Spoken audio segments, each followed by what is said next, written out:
Chandigarh sector 34 स्थित passport कार्यालय के बाहर ट्रैवल एजेंट्स ने जमकर प्रदर्शन किया। पासपोर्ट कार्यालय में ट्रैवल एजेंट्स ने फार्म स्वीकार बंद करके उन्हें काम करने से मना कर दिया, जिससे हजारों कर्मचारी बेरोजगार हो गए।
भगत है टाटा कंसल्टेंसी एक बहुत बड़ी अपना एक इंडस्ट्री है और जानी मानी है।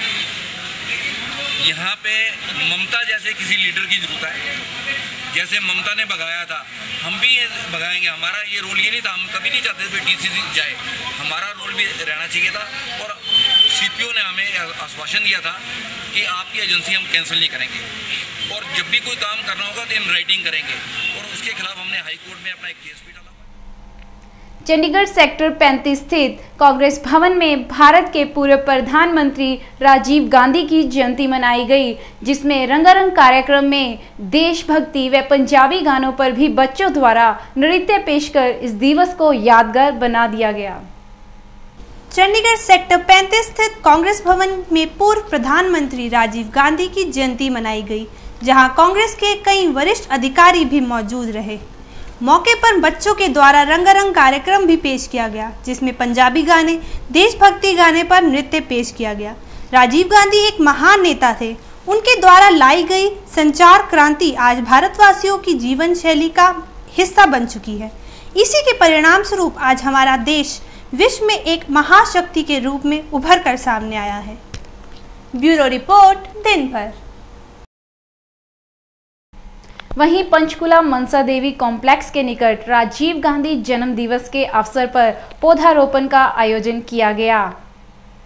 यह कार्यक्रम संगठन सचिव सुभाष सेठी प्रदेश कांग्रेस कमेटी की देखरेख में संपन्न हुआ।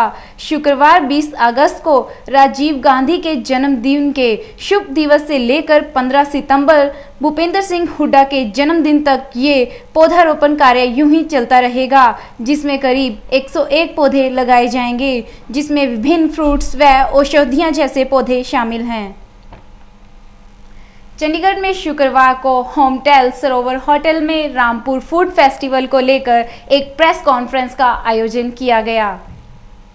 उत्तर भारत की तलहटी में स्थित तथा उत्तर प्रदेश के पश्चिमी भाग नैनीताल के निकट और दिल्ली से 150 किलोमीटर देर की दूरी पर स्थित रामपुरी रॉयल एस्टेट हमेशा से ही चाकू के लिए मशहूर रहा है।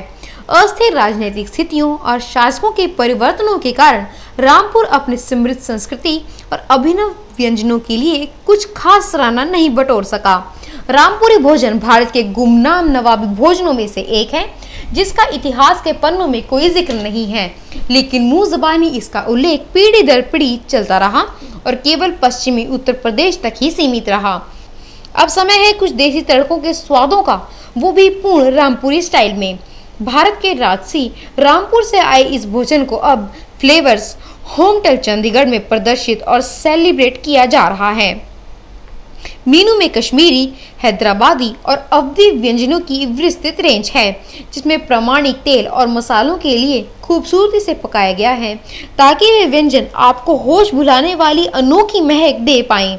मशहूर नॉन वेजिटेरियन व्यंजनों के अलावा शाकाहारी व्यंजन पसंद करने वालों के लिए भी इस फेस्टिवल में असीम वैरायटी होगी।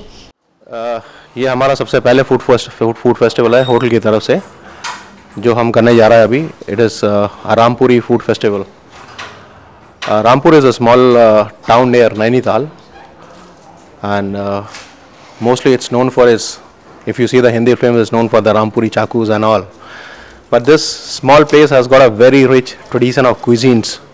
You know, the Rampur, the Nawabs of Rampur, they were influenced by cuisines of Lucknow, Kashmiri and other places.